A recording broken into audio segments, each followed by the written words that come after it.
मंच के प्रति सम्मान का भाव और सभा के प्रति आदर और सम्मान का भाव। आज के इस कार्यक्रम के मुख्य अतिथि कुलपति महात्मा गांधी काशी विद्यापीठ प्रोफेसर आनंद कुमार त्यागी जी और हमारे बहुत ही आदरणीय वक्ता आलोचक प्रोफेसर रामेश्वर राय सर, डॉक्टर अभय ठाकुर सर, वित्त अधिकारी काशी हिंदू विश्वविद्यालय और महात्मा गांधी काशी विद्यापीठ हिंदी विभाग के पूर्व अध्यक्ष और संकाय प्रमुख प्रोफेसर अनुराग सर और हमारे सामने बैठे हुए अभिभावक के रूप में प्रोफेसर राम सुधार सिंह सर और प्रणाम सिंह सर और सभी जो आए हुए लोग हैं भारतखंड यूनिवर्सिटी से और काशी हिंदू विश्वविद्यालय के जो शोध छात्र यहाँ बैठे हुए हैं, सभी के प्रति सम्मान का भाव। यह तो सत्य है कि समय बहुत निकल चुका है, लेकिन थोड़ी सी बात के साथ अपनी बात को हम भी विराम देंगे। मेरे लिए आज का दिन बहुत महत्वपूर्ण है क्योंकि काशी के एक विराट रचनाकार जयशंकर प्रसाद जी का आज जन्मोत्सव है, जिसको कि यह संस्था पर्व के रूप में मना रही है। कई संस्थाएं इसमें जुड़ी हुई हैं और सभी परिचित हैं उन संस्थाओं से। और हमारे लिए आज की एक बड़ी उपलब्धि यह भी रही कि मैंने प्रोफेसर रामेश्वर राय सर को सुना। प्रोफेसर रामेश्वर राय सर को मैं बताना चाहती हूँ कि मैंने आपको आज पहली बार सुना और सुनकर बहुत ही रेफरेंसेस मुझे मिले और खुशी हुई। पढ़ा था, सुना नहीं था। और जिसमें कि हम लोगों ने देखा, एक शब्द बहुत अच्छा लगा सर का कि हमारे पास हिमालय है, और उसके बाद 1 मिनट के लिए ठहर गए और उन्होंने कहा कि 2 हिमालय है, एक तुलसीदास है और दूसरा जयशंकर प्रसाद है। ये जो बीच का जो ठहराव था, ये सोचने के लिए बाध्य करता है कि हम अपने हिमालय को कैसे देखें। यह एक सूत्र की तरह है नई पीढ़ी के लिए विशेष रूप से। और एक शब्द आपने दिया जो है, बातें बहुत कुछ मुझे कहने की इच्छा है, लेकिन एक ही शब्द आपका केवल कोट कर रहे हैं, केवल सुख मनुष्य की आर्द्रता को नष्ट कर देता है। और एकदम से मुझे याद आता है कि अधिकार सुख कितना मादक और सारी है। ये जो दर्शन दिया प्रसाद को समझने के लिए, विशेष रूप से हमारी नई पीढ़ी यहाँ सामने बैठी हुई है, हम साथ के लोग हैं, हमसे बड़े भी लोग यहाँ पर बैठे हुए हैं, यह बहुत बड़ी बात है। और उस आर्द्रता को, उस दुख को आर्द्रता से जोड़ा और उसके बहुत सारे शब्द भी आपने बताए।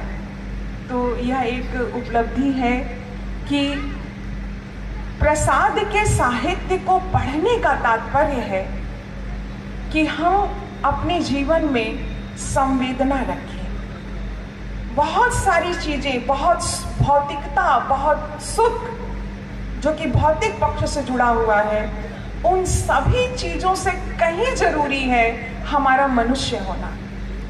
और प्रसाद का साहित्य हमें मनुष्यता का ही ककारा ही नहीं सिखाता है, बल्कि वह हमें क्षत्रज्ञ तक ले जाता है। यह इस आज की संगोष्ठी का एक बड़ा ही भारी पक्ष था।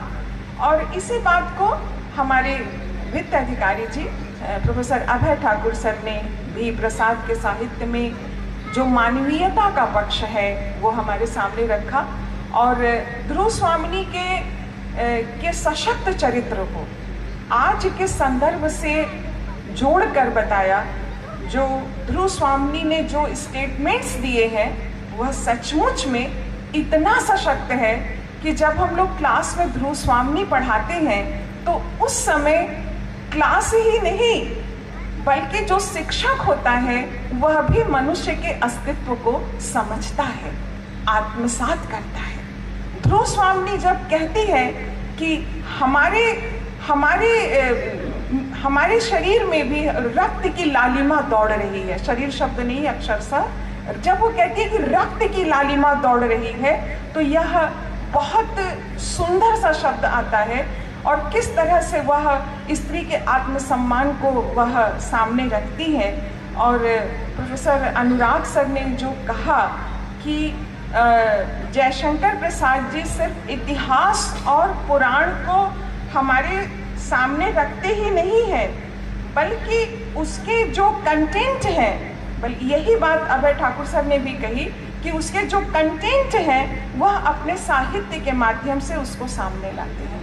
तो बहुत सारी जो संदर्भ आए हमारे सामने, वह आज का जो सशक्त मंच है वह बहुत ही विद्यार्थियों के लिए और हम सभी लोगों के लिए एक प्रेरणा का स्रोत है। और इस बात से एक सहमति है कि प्रसाद को किसी समय जो यह बात कोट की गई कि ले चल मुझे भुलावा देकर, और बरसों तक लोगों ने इसको पढ़ाया और पढ़ा भी, लेकिन जो उसकी अंतिम पंक्ति है वही उसका समाधान है कि जहाँ पर कि मानवता का सुख है हमें वहाँ जाना है। यह कविता जिस दौर में लिखी गई, जिस संदर्भ में लिखी गई, वह आज़ादी के आंदोलन का समय था। वह जो हमारा नवजागरण हुआ था, उस नवजागरण का पूरा प्रभाव है उसके ऊपर। और हम अनायास इस बात को कह दें कि कविता में पलायनवादिता है, तो हम उसकी नींव को, अपनी नींव को नहीं कमजोर करते हैं, बल्कि हम अपनी बात को गलत ढंग से संप्रेषित करते हैं। इसको एक सिरे से हम लोगों को नकार देना है और एकदम इस बात को प्रमाणित करना है कि यह जो गीत है यह नवजागरण का गीत है। प्रसाद जागने का संदेश देते हैं। प्रसाद मात्र अतीत के सेतु नहीं है, वह बल्कि जो भविष्य है और जो वर्तमान है उसके बीच के रचनाकार हैं। जो भविष्य में आने वाली जो भी हमारी समस्याएं हैं, मानव जीवन से संबंधित जो भी समस्याएं हैं, उन सभी का समाधान हमें प्रसाद के साहित्य में प्राप्त होता है, जिसका संबंध वर्तमान से है, हमारे वर्तमान जीवन के संदर्भों से है। प्रसाद का जो साहित्य है वह सांस्कृतिक धरोहर है। हमारी जो है, हमारी परंपरा में जो हमारा आर्ष साहित्य है, हमारे वेद हैं, पुराण हैं, जो भी हम इनका साहित्य पढ़ते हैं, कामायनी पढ़ते हैं, जो भी हम इनका साहित्य पढ़ते हैं, उसकी एक घोष, एक आवाज उनकी रचनाओं में हमें प्राप्त होता है। और हम उनकी रचनाओं में अपने मन की बात को सुनते हैं और कहते हैं। तुमुल कोलाहल कलह में वर्तमान जो परिस्थितियां हैं, जिस तरह की परिस्थितियां सामने दिखाई दे रही हैं, अगर हम वर्तमान परिस्थितियों को अगर लक्ष्य करें तो सबसे ज़्यादा जो समस्या हमारे सामने है वह समस्या है वायलेंस की, वह समस्या है हिंसा की, वह समस्या है पर्यावरण की समस्या, जिसमें हम अपने मन की बात न कह पा रहे हैं और ना ही हम समझ पा रहे हैं। जिस तरह के इंस्ट्रूमेंट हमारे पास हैं, जिससे हम लगातार संचालित हो रहे हैं, वह जो संचालन हो रहा है वह मनुष्य के मन को शांति नहीं प्रदान कर रहा है, वह तमाम अशांति का केंद्र बना हुआ है। ऐसे में जयशंकर प्रसाद का जो साहित्य है वह हमें ज्ञान देता है, विज्ञान देता है और आध्यात्म देता है। प्रसाद का साहित्य जो भौतिकता है मनुष्य के जीवन की और जो आध्यात्म है, इन दोनों का वह सम्मिश्रण है, इन दोनों का वह मिलन है। वह न तो इधर जाता है और न तो उधर जाता है। और हम लोग को पता है कि हम प्रसाद की बात करते हैं और बनारस की बात करते हैं, और बनारस जो यह स्थान है जहाँ पर कि रहकर और यहाँ के मूल व्यवसाय से जुड़कर प्रसाद जी ने अपना साहित्य रचा। हम जब 1850 में पहुंचते हैं तो वहां पर क्या देखते हैं कि भारतेंदु हरिश्चंद्र जी हैं, उनका प्रादुर्भाव होता है और 1885 के आसपास वे हमारे बीच से तिरोहित होते हैं। लेकिन वह जो समय था बनारस के लिए, वह समय भारतीय नवजागरण का समय था। भारत जो है अंग्रेजों से पंगा लेने के लिए, अंग्रेजों को यहाँ से हटाने के लिए वह पूरी तरह से तैयार हो रहा था। तमाम प्रकार के संस्थाओं की स्थापना हो रही थी, तमाम जो है आंदोलन चलाए जा रहे थे, आर्य समाज, ब्रह्म समाज, प्रार्थना समाज, ये सारी बातें इतिहास में केंद्रित है। ये वही समय है जब जो है भारतेंदु की लेखनी चल रही थी। लेकिन उसके बाद हम लोग देखते हैं 30 जनवरी 1889 को जयशंकर प्रसाद जी का जन्म होता है इसी बनारस में। और भारतेंदु हरिश्चंद्र जी ने जो हमें साहित्य की जमीन बनाई थी इस बनारस में, इस काशी में, उसको संवर्धित करने का कार्य, उसको पोषित करने का कार्य, उसको आगे बढ़ाने का कार्य, उस आज़ादी के आंदोलन का कार्य हमें जयशंकर प्रसाद के साहित्य में प्राप्त होता है। तो यह हमारे लिए एक बहुत बड़ी थाती है। अब हमें इस बात की चिंता करनी है कि यह जो थाती है हमारे पास, ये जो धरोहर है हमारे पास, हमारी जो नई पीढ़ी है, हमारे जो नए छात्र हैं, उन तक कैसे पहुंचेगी, कैसे वह उसे समझेंगे, कैसे वह उसे आत्मसात करेंगे।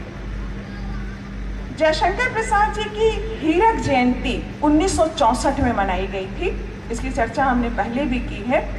और उस जयंती में महादेवी वर्मा ने एक बहुत ही महत्वपूर्ण वक्तव्य दिया था। उनका कहना था कि जब हम आधुनिक हिंदी नाटकों को देखते हैं तो उसमें आधुनिक हिंदी नाटकों के जन्मदाता के रूप में हम जयशंकर प्रसाद को देखते हैं। उनकी ये इच्छा थी कि जयशंकर प्रसाद का एक स्मारक बने जहाँ पर कि जयशंकर प्रसाद के नाटकों की जो बारीकियां हैं और जो कला है, उन सारी चीज़ों को वहाँ पर नई पीढ़ी को प्रशिक्षित किया जाए। और उन्होंने यह भी कहा था, जैसे कि चर्चा अभी मंच से भी हुई, कि जो पश्चिम के देश हैं वे अपने लेखकों और राइटर्स के साहित्य को और उनको संरक्षित करके रखते हैं, लेकिन इस मामले में हम कहीं कहीं पिछड़ जाते हैं। ये सपना 1964 में महादेवी वर्मा ने देखा था और आज हमारी जिम्मेदारी बढ़ जाती है कि हम जयशंकर प्रसाद चेयर की स्थापना करें। अब इस कार्यक्रम की संयोजिका डॉक्टर कविता कुमारी जी इस दिशा में लगी हुई हैं और वो अथक प्रयास कर रही हैं। यह प्रयास निश्चित रूप से आज इसकी दूसरी कड़ी के रूप में हम लोग देख रहे हैं और यह आगे जाएगा। हम लोग भी इस बात के लिए संकल्पबद्ध हों कि इस तरह का एक चेयर होनी चाहिए जहाँ पर कि हम विशेष रूप से हम जयशंकर प्रसाद के साहित्य को आत्मसात करें और उनके साहित्य को नई पीढ़ी तक पहुँचाएं, क्योंकि वहाँ पहुँचना जरूरी है। क्योंकि जब तक नई पीढ़ी तक नहीं पहुँचेगी, हम उनकी कला को, उनके साहित्य को, उनकी संस्कृति को, उनकी मानवीयता का जो एक मूल भाव है प्रसाद के साहित्य का, हम कैसे पहुँचाएंगे और कैसे संरक्षित करेंगे और कैसे उसका संवर्धन करेंगे। एक उनकी रचना जो 1936 में आती है, कामायनी, प्रसाद के साहित्य से हम छोटी कक्षाओं से पढ़ना शुरू कर देते हैं। सभी लोगों ने इस बात को भी सहमति दी और आनंद का भी अनुभव किया कि 9वीं में, 11वीं में, 8वीं में हम लोग पढ़ने लगते हैं, कहानियाँ पढ़ने लगते हैं, उनकी कविताएं पढ़ने लगते हैं। तो यह जो संदर्भ है उसमें जब हम कामायनी को देखते हैं, 15 सर्गों की कामायनी, जो 15 सर्ग में विभक्त जो कामायनी है, उसके एक एक सर्ग मनुष्य के मनोभाव पर केंद्रित। मनुष्य के मनोभाव अमूर्त होते हैं, वह मूर्त नहीं होते हैं। लेकिन प्रसाद जी ने अपने लेखन के माध्यम से उस अमूर्त भाव को मूर्त कर दिया है। यहाँ पर प्रोफेसर एस प्रणाम सिंह सर बैठे हुए हैं, वह इस बात को अच्छी तरह से हम लोगों को समझा सकते हैं कि जब एक कलाकार प्रसाद की कविताओं पर चित्र बनाता है तो उसके मन के मनोभाव कैसे होते हैं। आसान नहीं है, बहुत कठिन है, आग का दरिया है और डूब के जाना है, लेकिन जाना तो पड़ेगा। मंच से ही बात आई कि प्रसाद ने जो आमुख लिखे, जो भूमिकाएं लिखी, वह दस्तावेज की तरह है। कामायनी का आमुख पढ़ते हुए रोमांच होता है कि प्रसाद ने किस तरह का भविष्य के प्रति भाव रखा है, किस तरह का वर्तमान के प्रति भाव रखा है और किस तरह से अतीत से चीजों को लेकर आते हैं। उनकी एक दो लाइन है, मैं कोट करूंगी। उन्होंने लिखा है, उस कामायनी के आमुख में लिखा है कि हमको अपनी श्रुतियों का, पीछे में और बहुत सी बातें हैं, मैंने सिर्फ दो लाइन लिखा है, जो उनका आर्ष साहित्य उसकी चर्चा कर रहे हैं, उनकी श्रुतियों का निरुक्त के द्वारा अर्थ करना पड़े, जिससे उन अर्थों का अपनी वर्तमान रुचि से सामंजस्य किया जाए। अगर वर्तमान से सामंजस्य नहीं है तो कोई भी पक्ष जो है अपना संदर्भ खो देता है। प्रसाद की ये पहली दृष्टि रही है कि भविष्य और अतीत, इन दोनों का कार्य जो करता है वह है सेतु। पूरी कामायनी 15 सर्ग आप पढ़ते चले जाइए और बहुत से कोड भी हमारे सर लोगों ने यहाँ पर किया। बहुत ही श्रेष्ठ कृति है। उसके एक एक शब्द मन को, अगर हम राय सर की भाषा में कहें तो मन को आर्द्रता प्रदान करती है, मन को श्रेष्ठता पर ले जाती है, या हम कहें कि हमारे मन को वह उद्दात करती है। दुख ऐसा हो जो मन को उद्दात करे। प्रसाद उस दुख के कवि। दुख अगर हमें डाउन करता है तो उस दुख का कोई मतलब नहीं। दुख अगर हमें उदात्त करता है तो वह दुख सुख से कई गुना आगे है। उन्होंने 2 लाइन और लिखी थी उसी कामायनी के आमुख में, यदि श्रद्धा मनु अर्थात मनन के सहयोग से मानवता का विकास रूपक है तो बड़ा भावमय और श्लाघ्य है। यह मनुष्यता का मनोवैज्ञानिक इतिहास बनने में समर्थ हो सकता है। मन,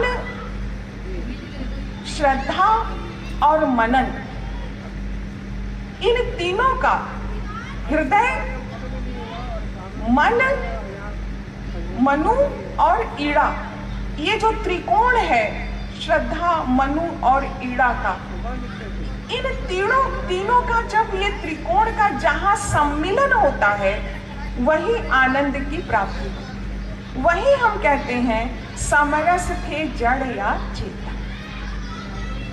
तो हम जब कामायनी पढ़ते हैं तो हम देखते हैं कि यह श्रद्धा जो है वो काम गोत्रजा है, काम ही उसका गोत्र है, लेकिन श्रद्धा उस काम को आध्यात्म तक ले जाती है, आदर्श तक ले जाती है। श्रद्धा का चरित्र विकसित है, लेकिन मनु का जो चरित्र है वह विकसनशील है। हम मनु के चरित्र को जब देखते हैं तो प्रारंभ में ही हम जो चिंता सर्ग पढ़ते हैं वहां पर हमें मनु दिखाई देते हैं, और मनु के चरित्र को उन्होंने मनोवैज्ञानिक ढंग से जिस तरह से पिरोया है वह अद्भुत चरित्र है, अद्भुत चरित्र है। कितना लाभ, हानि, पराजय झेलने के बाद वह मनु जो है आनंद को देखते हैं। तो मुझे लगता है कि व्योमेश जी पूरी तैयारी से होकर आ गए हैं अगले कार्यक्रम के लिए, और हम अपनी बात को अब यहीं पर विराम करते हैं। और प्रसाद का समग्र साहित्य जो है मानवता और राष्ट्रीय चेतना का साहित्य है, और हम लोग का ये उत्तरदायित्व बनता है कि हम इस साहित्य को अपनी आने का भाव होता है और 1885 के आसपास वे हमारे बीच से तिरोहित होते हैं। लेकिन वह जो समय था बनारस के लिए, वह समय भारतीय नवजागरण का समय था। भारत जो है अंग्रेजों से पंगा लेने के लिए, अंग्रेजों को यहाँ से हटाने के लिए वह पूरी तरह से तैयार हो रहा था। तमाम प्रकार के संस्थाओं की स्थापना हो रही थी, तमाम जो है आंदोलन चलाए जा रहे थे। आर्य समाज, ब्रह्म समाज, प्रार्थना समाज, ये सारी बातें इतिहास में केंद्रित है। ये वही समय है जब जो है भारतेंदु की लेखनी चल रही थी। लेकिन उसके बाद हम लोग देखते हैं 30 जनवरी 1889 को जयशंकर प्रसाद जी का जन्म होता है इसी बनारस में। और भारतेंदु हरिश्चंद्र जी ने जो हमें साहित्य की जमीन बनाई थी इस बनारस में, इस काशी में, उसको संवर्धित करने का कार्य, उसको पोषित करने का कार्य, उसको आगे बढ़ाने का कार्य, उस आज़ादी के आंदोलन का कार्य हमें जयशंकर प्रसाद के साहित्य में प्राप्त होता है। तो यह हमारे लिए एक बहुत बड़ी धाती है। अब हमें इस बात की चिंता करनी है कि यह जो धाती है हमारे पास, ये जो धरोहर है हमारे पास, हमारी जो नई पीढ़ी है, हमारे जो नए छात्र हैं, उन तक कैसे पहुंचेगी, कैसे वह उसे समझेंगे, कैसे वह उसे आत्मसात करेंगे। जयशंकर प्रसाद जी की हीरक जयंती 1964 में मनाई गई थी। इसकी चर्चा हमने पहले भी की है। और उस जयंती में महादेवी वर्मा ने एक बहुत ही महत्वपूर्ण वक्तव्य दिया था।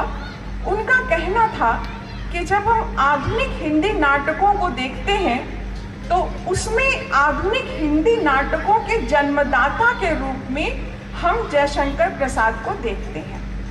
उनकी ये इच्छा थी कि जयशंकर प्रसाद का एक स्मारक बने जहाँ पर कि जयशंकर प्रसाद के नाटकों की जो बारीकियां हैं और जो कला है, उन सारी चीज़ों को वहाँ पर नई पीढ़ी को प्रशिक्षित किया जाए। और उन्होंने यह भी कहा था, जैसे कि चर्चा अभी मंच से भी हुई, कि जो पश्चिम के देश हैं वे अपने लेखकों और राइटर्स के साहित्य को और उनको संरक्षित करके रखते हैं, लेकिन इस मामले में हम कहीं कहीं पिछड़ जाते हैं। ये सपना 1964 में महादेवी वर्मा ने देखा था और आज हमारी जिम्मेदारी बढ़ जाती है कि हम जयशंकर प्रसाद चेयर की स्थापना करें। अब इस कार्यक्रम की संयोजिका डॉक्टर कविता कुमारी जी इस दिशा में लगी हुई है और वो अथक प्रयास कर रही है। यह प्रयास निश्चित रूप से आज इसकी दूसरी कड़ी के रूप में हम लोग देख रहे हैं और यह आगे जाएगा। हम लोग भी इस बात के लिए संकल्पबद्ध हों कि इस तरह का एक चेयर होनी चाहिए जहाँ पर कि हम विशेष रूप से हम जयशंकर प्रसाद के साहित्य को आत्मसात करें और उनके साहित्य को नई पीढ़ी तक पहुँचाएं, क्योंकि वहाँ पहुँचना जरूरी है। क्योंकि जब तक नई पीढ़ी तक नहीं पहुँचेगी, हम उनकी कला को, उनके साहित्य को, उनकी संस्कृति को, उनकी मानवीयता का जो एक मूल भाव है प्रसाद के साहित्य का, हम कैसे पहुँचाएंगे और कैसे संरक्षित करेंगे और कैसे उसका संवर्धन करेंगे। एक उनकी रचना जो 1936 में आती है, कामायनी, प्रसाद के साहित्य से हम छोटी कक्षाओं से पढ़ना शुरू कर देते हैं। सभी लोगों ने इस बात को भी सहमति दी और आनंद का भी अनुभव किया कि 9वीं में, 11वीं में, 8वीं में हम लोग पढ़ने लगते हैं, कहानियाँ पढ़ने लगते हैं, उनकी कविताएं पढ़ने लगते हैं। तो यह जो संदर्भ है उसमें जब हम कामायनी को देखते हैं, 15 सर्गों की कामायनी, जो 15 सर्ग में विभक्त जो कामायनी है, उसके एक एक सर्ग मनुष्य के मनोभाव पर केंद्रित। मनुष्य के मनोभाव अमूर्त होते हैं, वह मूर्त नहीं होते हैं। लेकिन प्रसाद जी ने अपने लेखन के माध्यम से उस अमूर्त भाव को मूर्त कर दिया है। यहाँ पर प्रोफेसर एस प्रणाम सिंह सर बैठे हुए हैं, वह इस बात को अच्छी तरह से हम लोगों को समझा सकते हैं कि जब एक कलाकार प्रसाद की कविताओं पर चित्र बनाता है तो उसके मन के मनोभाव कैसे होते हैं। आसान नहीं है, बहुत कठिन है, आग का दरिया है और डूब के जाना है, लेकिन जाना तो पड़ेगा। मंच से ही बात आई कि प्रसाद ने जो आमुख लिखे, जो भूमिकाएं लिखी, वह दस्तावेज की तरह है। कामायनी का आमुख पढ़ते हुए रोमांच होता है कि प्रसाद ने किस तरह का भविष्य के प्रति भाव रखा है, किस तरह का वर्तमान के प्रति भाव रखा है और किस तरह से अतीत से चीजों को लेकर आते हैं। उनकी एक दो लाइन है, मैं कोट करूंगी। उन्होंने लिखा है, उस कामायनी के आमुख में लिखा है कि हमको अपनी श्रुतियों का, पीछे में और बहुत सी बातें हैं, मैंने सिर्फ दो लाइन लिखा है, जो उनका आर्ष साहित्य, उसकी चर्चा कर रहे हैं, उनकी श्रुतियों का निरुक्त के द्वारा अर्थ करना पड़े, जिससे उन अर्थों का अपनी वर्तमान रुचि से सामंजस्य किया जाए। अगर वर्तमान से सामंजस्य नहीं है तो कोई भी पक्ष जो है अपना संदर्भ खो देता है। प्रसाद की ये पहली दृष्टि रही है कि भविष्य और अतीत, इन दोनों का कार्य जो करता है वह है सेतु। पूरी कामायनी 15 सर्ग आप पढ़ते चले जाइए और बहुत से कोड भी हमारे सर लोगों ने यहाँ पर किया। बहुत ही श्रेष्ठ कृति है। उसके एक एक शब्द मन को, अगर हम राय सर की भाषा में कहें तो मन को आर्द्रता प्रदान करती है, मन को श्रेष्ठता पर ले जाती है, या हम कहें कि हमारे मन को वह उद्दात करती है। दुख ऐसा हो जो मन को उद्दात करे। प्रसाद उस दुख के कवि है। दुख अगर हमें डाउन करता है तो उस दुख का कोई मतलब नहीं। दुख अगर हमें उदात्त करता है तो वह दुख सुख से कई गुना आगे है। उन्होंने 2 लाइन और लिखी थी उसी कामायनी के आमुख में, यदि श्रद्धा मनु अर्थात मनन के सहयोग से मानवता का विकास रूपक है तो बड़ा भावमय और श्लाघ्य है। यह मनुष्यता का मनोवैज्ञानिक इतिहास बनने में समर्थ हो सकता है। मन, श्रद्धा और मनन, इन तीनों का हृदय, मन, मनु और ईड़ा, ये जो त्रिकोण है श्रद्धा, मनु और ईड़ा का, इन तीनों का जब ये त्रिकोण का जहां सम्मिलन होता है वही आनंद की प्राप्ति होती। वही हम कहते हैं समरस थे जड़ या चेतन। तो हम जब कामायनी पढ़ते हैं तो हम देखते हैं कि यह श्रद्धा जो है वो काम गोत्रजा है, काम ही उसका गोत्र है, लेकिन श्रद्धा उस काम को आध्यात्म तक ले जाती है, आदर्श तक ले जाती है। श्रद्धा का चरित्र विकसित है, लेकिन मनु का जो चरित्र है वह विकसनशील है। हम मनु के चरित्र को जब देखते हैं तो प्रारंभ में ही हम जब चिंता सर्ग पढ़ते हैं वहां पर हमें मनु दिखाई देते हैं, और मनु के चरित्र को उन्होंने मनोवैज्ञानिक ढंग से जिस तरह से पिरोया है वह अद्भुत चरित्र है, अद्भुत चरित्र है। कितना लाभ, हानि, पराजय झेलने के बाद वह मनु जो है आनंद को देखते हैं। तो मुझे लगता है कि व्योमेश जी पूरी तैयारी से होकर आ गए हैं अगले कार्यक्रम के लिए, और हम अपनी बात को अब यहीं पर विराम करते हैं। और प्रसाद का समग्र साहित्य जो है मानवता और राष्ट्रीय चेतना का साहित्य है, और हम लोग का ये उत्तरदायित्व बनता है कि हम इस साहित्य को अपनी आने वाले आयोजकों ने हमें यहाँ पर बुलाया, मुझे आदर दिया, सम्मान दिया, और मुझे अपनी बात को शेयर करने का एक अच्छा मौका दिया। सुनने का अवसर, अच्छा अवसर दिया। और निश्चित रूप से यहाँ आने के बाद हमारी जो संपन्नता है वह बढ़ी है। इसके प्रति हम अपना आभार व्यक्त करते हैं। बहुत बहुत धन्यवाद।